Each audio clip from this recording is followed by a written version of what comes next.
I'm joined today by Andrew Johnston, who you know is my senior advisor on homelessness policy, and Angela Price, who is our director on legislative affairs for the city, and has a team including Dave Qualey, who's part of the city attorney's office, and Michelle Hoon, and Melanie, what's Melanie's last name? Melanie Hall. And that's our legislative team for the city, so Angela's their director and with me here today. As you know, we had a long 45-day session where the state legislature approved 582 bills, many of them in the 7th week of the session. And in some cases, bills didn't go through. In other cases, they did, and sometimes we were happy, and other times we were displeased. So I'm here to try to unpack those with you. We'll get to Q&A in just a minute, but I want to be able to talk about the good, the bad, and the ugly, and anything that I can't recall. I think these two can help me cover it. We also had some transformational wins this session that I honestly think has been dramatically underreported on and not received enough attention at all. And that's with Senate Bill 26, which is the Housing and Transit Reinvestment Zone amendments that went through. We can talk a little bit more about it in depth later, but this allows Salt Lake City and Salt Lake County to make major investments in our top tourism asset, the Salt Palace. And renovating that Salt Palace, of course, complements the Delta Center renovations that we put in place through our funding with the sales tax that was a result of 2024 legislative work. This locks in the Utah Jazz and the Utah Hockey Club, or whatever they will be called after this session, for the next 30 years in downtown Salt Lake City, as they should be. This is a major win for Salt Lake City's downtown economy and economic stability into the future. And that was a major bill that we negotiated a lot and worked on. So despite that good news, I can say that I'm deeply concerned about the changes in the legislative session and the tenor of our legislature in this last session. It's not a surprise to anybody. We've long had disagreements politically with the state legislature, long before my administration, and probably even before I was born. That's not a new relationship between Salt Lake City and the state. But this year brought about sort of an altogether different punitive level against Salt Lake City. And there was an audacity to some of the proposals that we saw, some of which didn't pass, others did. Ones that really sought to control our residents' lives and to narrow our city's ability to function as a municipality. And specifically Salt Lake City, no other city in many of these legislative instances, where we have dared to try to make our streets safer for our residents and visitors from speeding cars. We've dared to expect that tax revenue that could be generated from a professional sports team playing in one of our neighborhoods to actually support the municipal services in that neighborhood. And when we've dared to respect that our employees have the right to collectively bargain with us to represent their needs. I really have a hard time seeing how anybody who says they believe in smaller government and local control would ever actually support what happened in the legislature this year. But as I've always said, I will not back away from the table, and we did not back away from the table this session. It was on track to be a lot worse for us than it ended up being. Our team up there did an extraordinary job, and they negotiated for our city's values and priorities on hundreds of bills, even when sometimes the bills were drafted and introduced and sometimes even voted on in near darkness. Salt Lake City's legislative affairs team tracked 345 bills and 523 substitutions. This is a 23% increase in bills that we tracked over 2024 session. We had 32 high priority bills and 53 substitutions received a high priority designation from Salt Lake City for our team. 28 bills passed that impacted our public safety plan. and 42 bills were introduced that would have impacted the plan. We had 2,600 department comments on our bills. And I bring that up because Angela and her team and my office team in the mayor's office do a great deal of hands-on work, but across the city, from the airport to public utilities, public safety, public services, public lands, are all reviewing this, all of these bills that come out in depth, 2,600 comments from our teams. And lastly, for numbers, I wanted to let you know that there's 253 bills with a fiscal impact that our finance department reviewed, and 126 that had an expense impact on the city, 83 with a revenue impact, and 26 that had both a revenue and expense impact. So the numbers are just an indication of the depth and the breadth of this session and our city's deep engagement with every piece that comes out. And without question, we saw an incredible amount of focus on our capital city in this legislative session. These lawmakers have my phone number. They know they can talk to me. They know I will show up. They know I will negotiate in good faith. And I appreciate the lawmakers who took advantage of the opportunity of our open door and our honest response with data, information, and opinions on the city's position on a bill. We did negotiate many bills, which is why we ended in a better place than we started out with the initial proposals of the bills. But I will say it's been disappointing when we have had negotiations and in-depth conversation only to see none of that reflected with substitutions and sometimes what has ultimately been passed on the floor of the House or the Senate. I just want to say it again, that being at the table is a principle, and it is our approach to always stay at the table. That is hard work. That is hard work, and our team did a fantastic job. Anytime that there is legislation that runs counter to the values of our city and our residents, I will fight that every single time. And it was a long 45 days for us. So I want to thank you. I know you had a lot to do with the 45-day session and digging in deep to help our residents be aware. Thanks for taking the time to show up today, and let's dig in with questions. If the flag bill is signed by the governor, do you intend to sue over it? Our attorneys are evaluating that right now. My hope and my encouragement from my lips to God's ears is that Governor Cox will veto HB 77. It is not reflective of the values of this community, of our capital city, and I think of many of the businesses who choose to locate here because of the welcoming and inclusive culture of Salt Lake City. We are an asset to the state of Utah because of our welcoming position to diversity and LGBTQIA rights. Do you think it could, if Cox does pass it, impact your Salt Lake City and Park City's chances to keep stepping up? I think there's a strong track record of bills that have changed the outcome of locations of major sporting events and major conventions. We've seen that locally, and there's evidence of it across the country. So is that a yes? I think it would be harmful to our effort to retain Sundance. Why do you think this year is so different? I think the last time we saw an egregious law passed was the Inland Port Bill, the first iteration of that. Why was this year so different?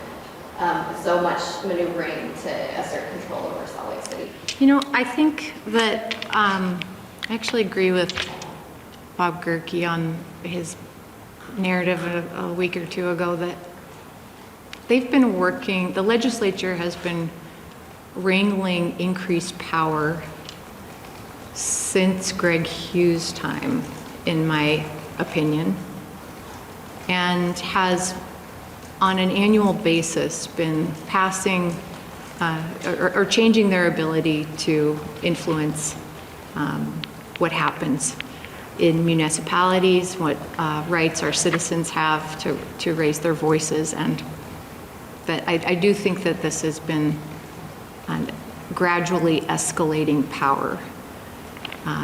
So I'm not particularly surprised although I think that this pendulum swing of how far they're willing to go was farther this year than I've ever seen. And I don't believe it's reflective of, I know it's not reflective of Salt Lakers, and I actually don't believe it's reflective of the state's desires at the community level.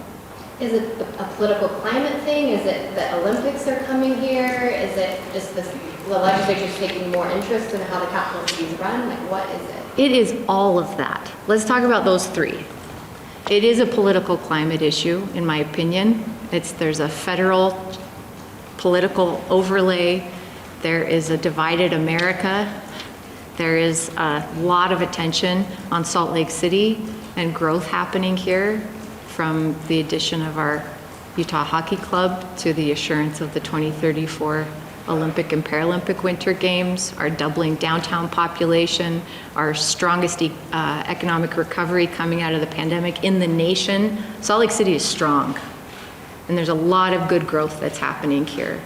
And I think that the state wants to benefit and be a part of some of those growth conversations that they weren't necessarily aligned to participate in originally. And there was a third part that you brought up. Maybe it was the Olympics, actually. I don't even know what I said. Political, was it Olympics? Yeah. Yeah, Olympics. Yeah. Lawmakers tend to argue, especially like in the transportation bill, that this is about more than just being Salt Lake City or picking on Salt Lake City, that it's because, everybody comes into the city, that they have to respond to these complaints from people who don't necessarily live in the city. But they're impacted by, say, road construction projects or, things that tie up traffic. That was the justification, at least I was told, for, some of this transportation bill. What's your response to that? Well, the transportation is an omnibus bill, so there's a lot of parts of it, and I don't want to speak to the whole bill. Let me speak to the parts that are specific to Salt Lake City and only about us. To the same growth that we just talked about in the last question, for example, we had Dominion and Salt Lake City both taking a lot of time to work on Second South for a massive reconstruction of Second South and the utilities that are underneath it. There was a lot of construction impacts on the downtown core from Second South alone over the course of a year. Certainly that has an impact on people coming in to visit, tourism in the downtown core. And those kind of projects are good for the state economy. They're great for the growth of the downtown. They can be annoying at the time. 21st South is another great example where the city has deferred maintenance on one of our key arterials in the city. And I'm done deferring maintenance, so we finally got this big bond through and we're repairing some of the big roads. It's painful to go through it. I get that. So I think that's a piece of the climate of appetite. So we're just wrapping up our $87 million streets bond in 2025. And so there has been a lot more major road construction projects because we finally put the money into it. But we also know that our number one request from our residents for infrastructure investment is traffic calming, year after year after year. And the complaint that lane reduction strategies, bike lane additions, or traffic calming measures are a hindrance to Salt Lakers' safety or air quality, all of which arguments were made by others up on the Hill, is not true, and it's actually not representative of the city. This is another instance in this legislative session where the state inserted itself, where local electeds are meant to lead. We are closest to our people. We know unequivocally that Salt Lakers want traffic calming methods, and we also know that our transportation team doesn't make those decisions in a vacuum. UDOT was a technical advisor on many, or possibly even most, I don't have the list in front of me, but they are a regular technical advisor on our traffic projects, and they are often a funder of these projects. So this notion that we're doing these things in a vacuum or without the consideration of traffic impacts on neighboring streets or traffic demand implications is not true. Can you live with what was passed as far as the transportation bill? I know that your office was heavily involved in the negotiations, but yes, ultimately they still get a lot of say over what you do on your streets. Yes, most of the major projects that we have are able to go through. So the 4th West Trail, I'm sorry, 4th South Trail, 3rd West, 21st South, 21st Southeast will actually, which hasn't begun, will be part of the review process. I have a list that I can go through if you want, but we were able to make sure projects that, as you know, if they were already advertised before February 25th, then they are allowed to go forward. If they received funding in, I think it was late June of 2024, but were not yet advertised, UDOT's going to conduct an expedited review. It has to have it done within 60 days, I think. And anyway, any other projects that haven't been advertised, haven't been funded, will be part of our mobility study that we can get done. So does that mean Main Street's closure or the Green Loop, is that likely to happen? So Main Street, you mean the pedestrianization? Yes. Yes. There's also a Main Street North. Sorry, I just mean like Section. closing Main Street, for that pedestrian plaza. Yeah, that will be part of the mobility assessment that has to be done. The part of what we actually, I think I appreciate in this bill is that they defined what a highway reduction strategy is. And that definition in a nutshell is if it's a permanent reduction per hour for vehicles traveling on arterials or collectors. So it formally cuts out our livable streets program, which is a neighborhood street traffic calming program. Is not impacted by this bill, and we appreciate that. But yes, so our main temple pedestrianization will have to be reviewed, and the Green Loop will absolutely have to be reviewed. The Green Loop is a bold vision about what the future of livability in Salt Lake City and our resiliency as a Western city in this changing climate could look like and should look like, in my opinion. So our civic campus portion is the piece that's funded for design right now, which is basically the block outside here on 2nd East between 3rd and 4th South, rather 4th and 5th South, sorry. And that will have to be evaluated. So after it's evaluated and they determine the impacts, do we understand if they'll be able to put the kibosh on any of these projects if they don't like them or the impacts? Yes, they could put the kibosh, not because they don't like them. They're going to have to, part of what the bill also did was require that we work with UDOT to establish exactly what the metrics are that will be used to determine that evaluation. And we know a lot of them already because they're what we typically measure for, like vehicles per hour at peak demand periods, projected growth, et cetera. So I think that the bill did a good job of being very direct and prescriptive about how we can go through the process and that we will know how we will be measured. And our transportation team, as I said, does these kind of evaluations on all of our projects anyway. So it's not an expansion of what we would typically do. We welcome partnering with UDOT. And I really want to say I'm grateful that we were able to remove any potential penalties from legislation like this and narrow the scope of it at least to east of I-15 and west of Foothill. Can we talk about, is there another transportation question? Can we talk about homelessness? Could you tell me your thoughts on how Snyder's bill ended up and how that will impact next steps for the permanent shelter on city-owned property? Yeah, so that's a big bill as well, and so I'll focus in on the public safety piece with DPS and then the eminent domain part if you'd like. I really appreciate Snyder for negotiating with us to remove the potential penalties or almost assured penalties of our mitigation funds and our BNC road funds. We have always, and we explicitly said it in our public safety plan that we released on January 16th, we want to work with DPS. We need to have these partnerships and we need them to be strengthened, meaning they're going to look different than they have in the past, and we want that.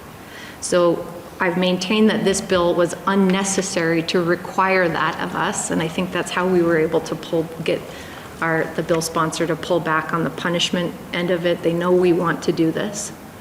And I think that Chief Red is doing a great job right now already working with DPS to make sure that we we get the required agreements put in place in time. I don't remember, is it October off the top of my head? It's July, thanks. So that work's already starting. We went into the session with a goal of preventing a state takeover of our public safety. And we succeeded in maintaining that core municipal function in Salt Lake City. We welcome the partnership with DPS. We need the partnership with DPS. And the bill ended up removing also that sweeping language that would have allowed DPS to go into any city. And we worked with the utility of cities and towns and are grateful that our other cities are protected, but here's another place where it's just Salt Lake City. On that public safety piece, when it comes to enforcing like homelessness or anti-camping things in public spaces, what are police looking for? Someone was arrested this morning over at Library Square. They identified some warrants, but how are they identifying people that might be in violations? Is it based on how they're dressed, if they have a sleeping bag, that kind of thing with them? I'm just curious. No, we've had our camping ordinance in place since I think 1962. And that's something you can look up, and it's basically about erecting a structure, and the definitions are in that bill. That hasn't changed. Although we could see some changes in there. There's a lot of discussion across the state about definitions of camping. And the second piece would be the loitering ordinance, which also hasn't changed dramatically. I don't think we've seen a change in it. Have we, Andrew? So do you want to speak to that at all? Well, there's not necessarily a loitering sort of piece here. It's when police are going out and talking to individuals, it's usually under the circumstance that someone camping there, right? So that they're going to run some background on an individual, find a warrant, for instance, they're going to cause a sort of interact with them anyway. A lot of our ordinances right now, such as the camping ordinance, give somebody time to stop the action and move, essentially. And so police are always doing that interaction constantly. We also do a lot of emphasis on diversion from law enforcement if we possibly can. So even if police are interacting with somebody, they're going to try as much as possible to get them into something else, another option. The big problem we've had is there's not a lot of other options that are available. Our shelters are full, essentially. We know that detox at VOA is generally pretty well used and full. Housing is struggling to get by. So there's a lot of barriers there to get other options in place. So we're always dealing with that conflict of not trying to criminalize homelessness, but also having to enforce our ordinances. And it's a difficult thing to do. And that brings me to the eminent domain part of Katie's question. Normally, we would never agree to eminent domain, but our highest priority in this conversation is making more emergency shelter available as soon as possible. And this is narrow in the time scope of their authority to exercise that. I believe it's 2027 when it sunsets. And we're supportive of it because we know the legal landscape surrounding the property options that we're looking at. And this is a tool that we support in this bill. Does that answer your question? Yeah, I thought originally you had hoped this facility to be sited somewhere else other than Salt Lake City. Why? When we identify the site of the facility, we can talk about that a little more. Okay. Okay? Sorry, can you be clear? Are we talking about the centralized 1,200-bed homelessness campus that the state wants to open? Or a transitional facility until that point. Okay. For those 28 bills that affected the public safety plan, what's their impact? Do you think this is going to help Yeah. you carry out the public safety plan, or do Yes. you think it takes away from your ability to? Do you mind if there's a lot of it. Well, in a sense, I can give you the bill numbers too, and Angela and Andrew can dive in deeper. There are bills that affect jail capacity and bed availability, deeply affordable housing, creation, stabilization of deeply affordable housing. There's so many. The big one that they didn't affect is the stable, dedicated funding source for mental health, homeless services, and affordable housing.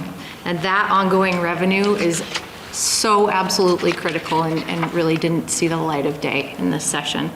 Other than that, we had HB 276, HB 56 that both addressed system constraints around repeat offenders who aren't receiving additional resources and treatment that they need.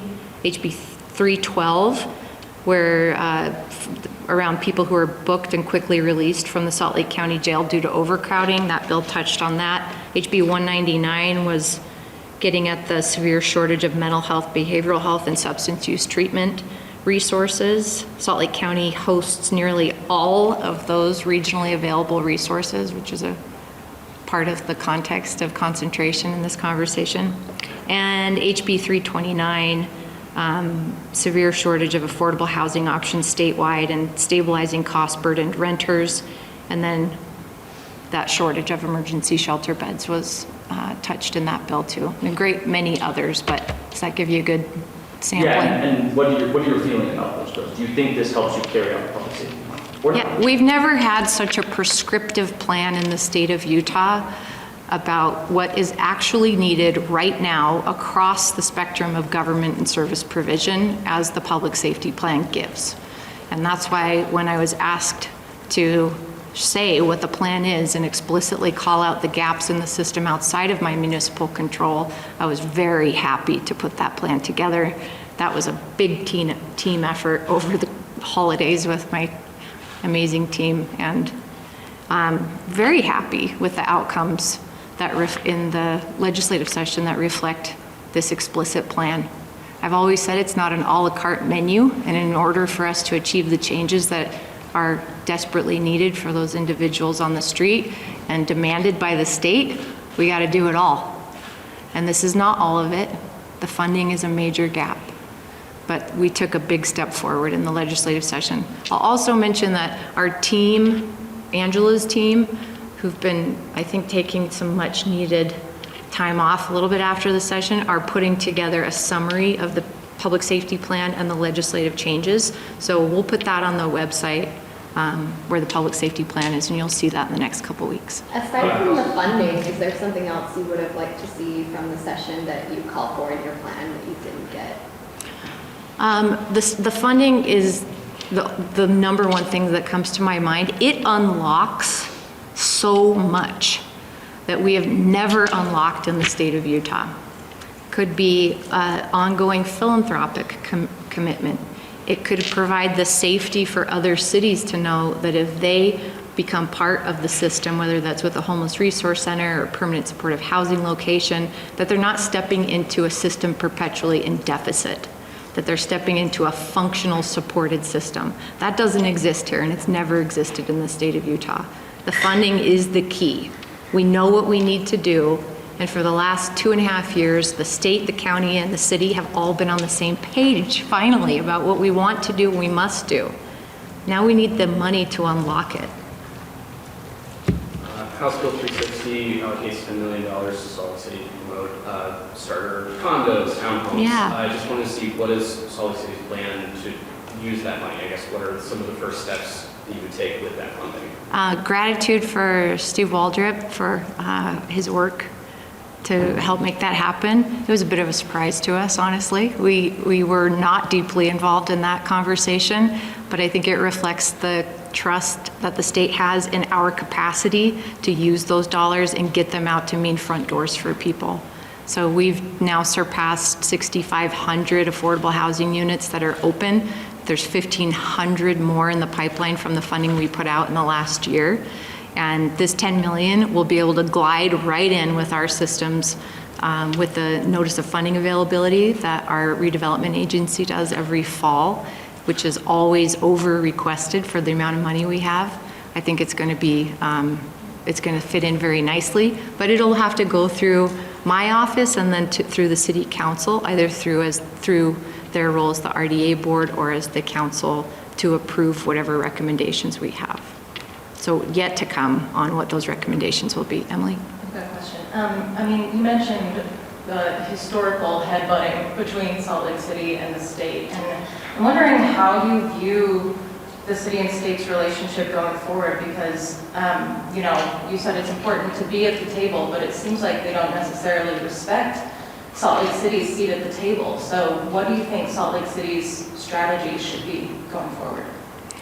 First, I think that we have a seat at the table means that there is a respect to bring us into the conversation.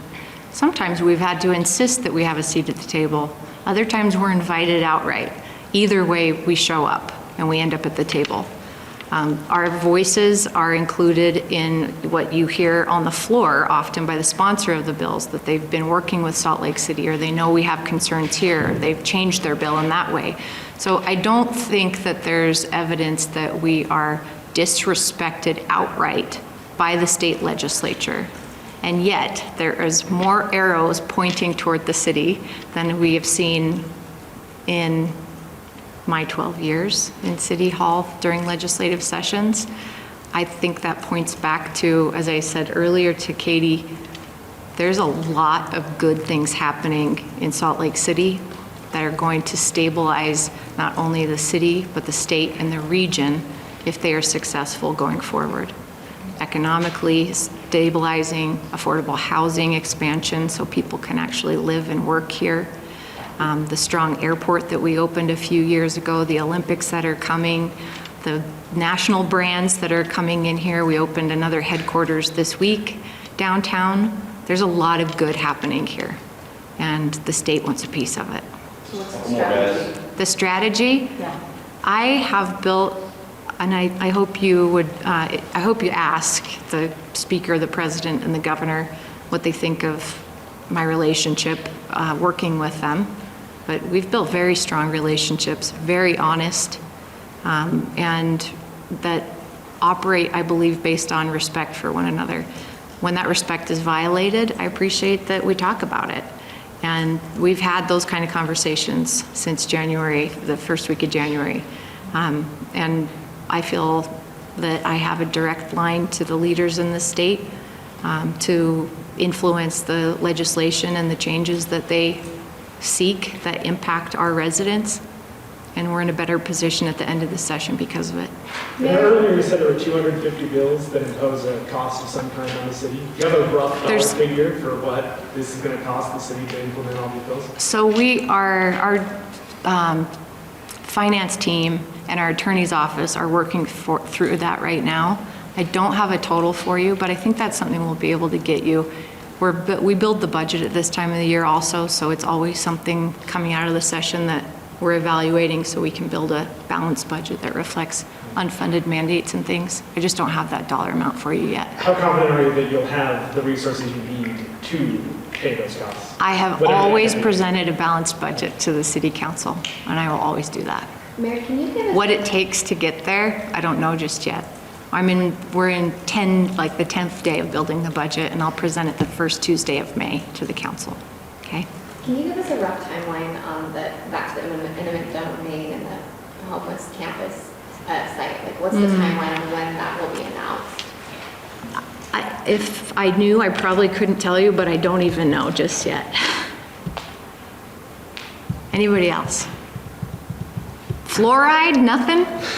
What are your thoughts on the water bill? Bummer, man. It's not good science, not good policy. What name do you want for the hockey team? Ooh, we're getting personal. I mean, you mentioned how it will change. I think I've come attached to the Utah Hockey Club. I did love the Yetis.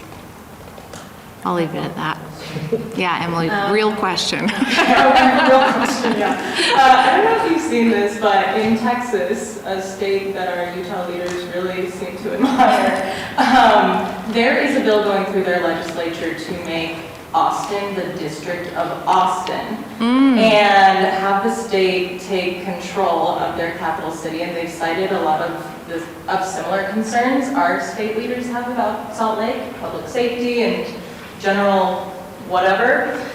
Do you have any concern that our state legislature wants to take control of Salt Lake City and make it the District of Salt Lake City? I would say yes to the first part, no to the second part. Yes, there's all of the bills that we've talked about today, or most of them, are about the state exerting undue control. I would say imbalanced control over a municipal government. And we have seen that really starting since the Inland Port Bill in 2018.